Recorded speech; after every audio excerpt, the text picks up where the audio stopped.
Henry had no identification documents, and unnecessarily Emmanuel was just shocked with no cash with the accused person. The resident of the accused person is not clear, as he has two homes, one in Komamboga, another in Gombe, Matuga, and yet brought to court only one identification document from Komamboga.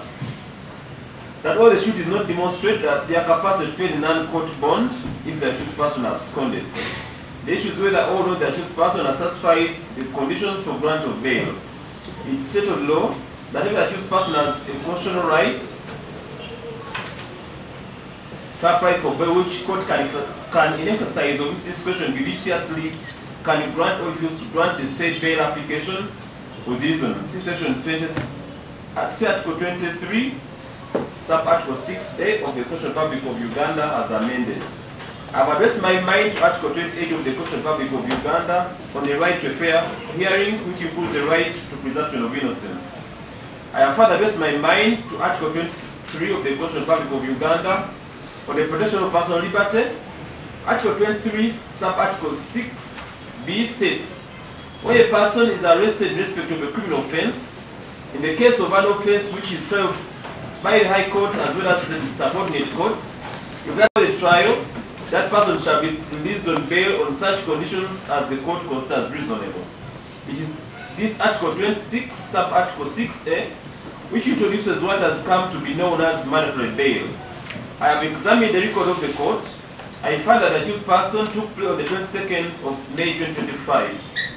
Today, the 23rd of July 2025 will be 61 days in custody. The trial has not yet commenced.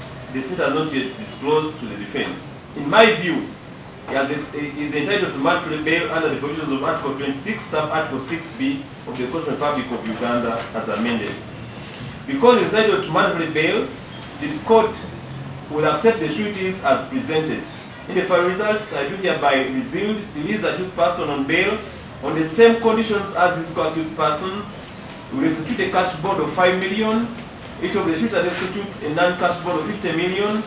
Accused person will not leave the country without leave of this court. The matter shall come up on the 25th of August 2025 at 9 o'clock.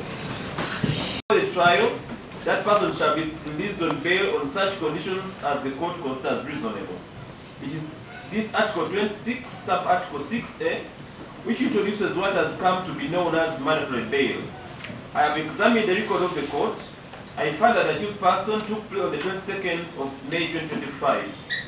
Today, the 23rd of July 2025 will be 61 days in custody. The trial has not yet commenced. The state has not yet disclosed to the defense. In my view, he is entitled to mandatory bail under the provisions of Article 26, Sub-Article 6B of the Constitutional Republic of Uganda as amended.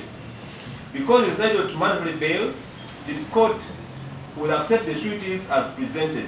In the final results, I do hereby release the accused person on bail on the same conditions as his co-accused persons. We will institute a cash bond of 5 million. Each of the suits will institute a non-cash bond of 50 million. Accused person will not leave the country without leave of this court.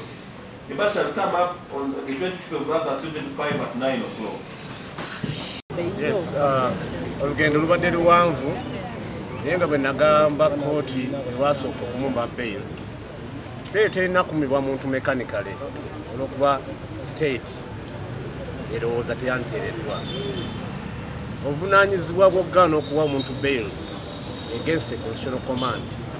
Kooti erina okuteekawo really ensonga ez'essimba.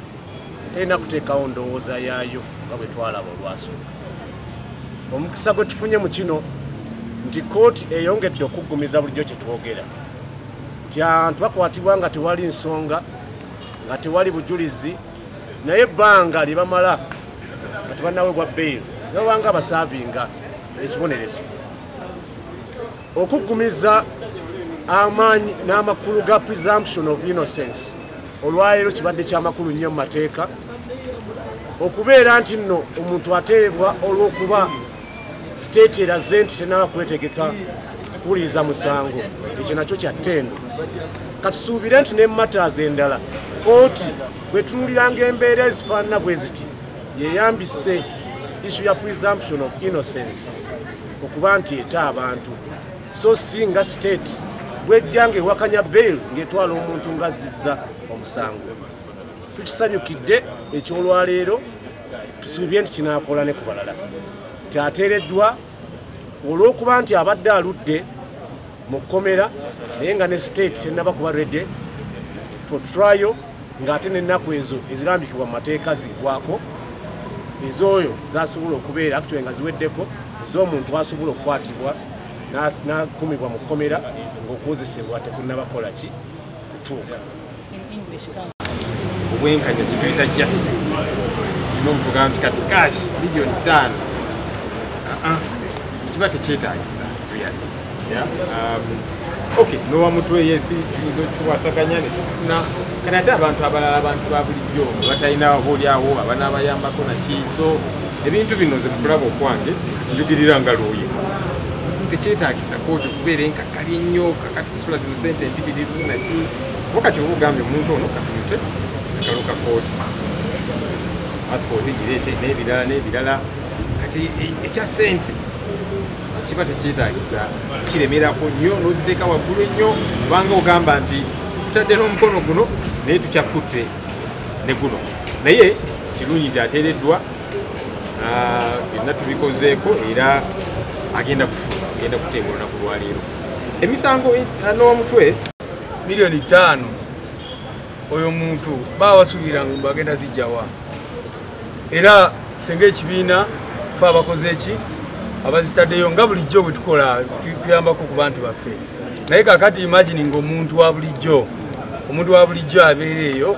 abeera agenda kujjawa sente bwezityo omusa milioni 5 so nga mumanyi olutalo ne bwe bagamba nti omusango bagudismisses oba bagobye mumanyi olutalo abantu baffe lwe bayitamu okufuna sente ezo zibaddiza so ekyo tukivumirira nnyo nnyo n'ekirala nti ensonga eno etuta obudde bungi nnyo ekyali badde bwe kityo naye ogenda kwesanga nga abantu baffe bangi nnyo babeereyo ne bakandalira mu makomera kati bo babeiru kyetulowooza nti kimenya amateeka kityobola eddembe ly'obuntu n'ebirala bwe bityo muganda waffe oyo nga bwe mmanyi talina musango gumusibya byonna obiwulira mbusimanyi omupolisi tulina yamwinsaitinga kati you can imagine bwe yamwinsaitinga mbu akwate peva akikube mwami Museveni kati egyo misango gya kikaki gyosibira omuntu ebbanga eryo lyonna lyonna so ekyo tukivumirira naye n'ekirala kankose guno omukisa okwogera ku bantu baffe abalala abali mu makomera kubanga kati nowa mutwe ye at least afunye bail naye mukimanye nti tulina abantu baffe abali ekitalya bamachete bakatobumalu tulina abantu baffe abali Masaka ba Edi Mutwe n'abalala abali ku misango sanga bitategerekeka naye ebbanga lyonna lye bamaze mukomera muliraba era gye buvuddeko nga bakansi bajja bagamba batuwadde date eyaba abe Masaka ne bagamba bagenda kukomawo nga 14 ez'omwezi ogw'omunaana naye laba ebbanga eryo lyonna lye bamaze mu kukomera kati nga Edi Mutwe ne bamutulugunya ne bamutuusa ku mbeera eyo naye abalamuzi ekitongole ekiramuzi ne kitamulelizinga beiru oba oli agenda afune obujjanjabi okusimbako ne bamugjayo n'abula ennaku 4 naye alina mikwano gye egyamutimba buli omu n'ayiganuwa ne bamulemererwa ne bamusesema ne bamuteeka enateete nze kenyini nengende nateete nuwa ne bamugwa tebamukiriza kulaba muntu alina kulaba nze taata wenzekka abantu ne beeyiwawo bangi ne bamubawo ne bamutwala ekiraloodi yaloodi ne bagamba kati taata we yakola ki yamubuulira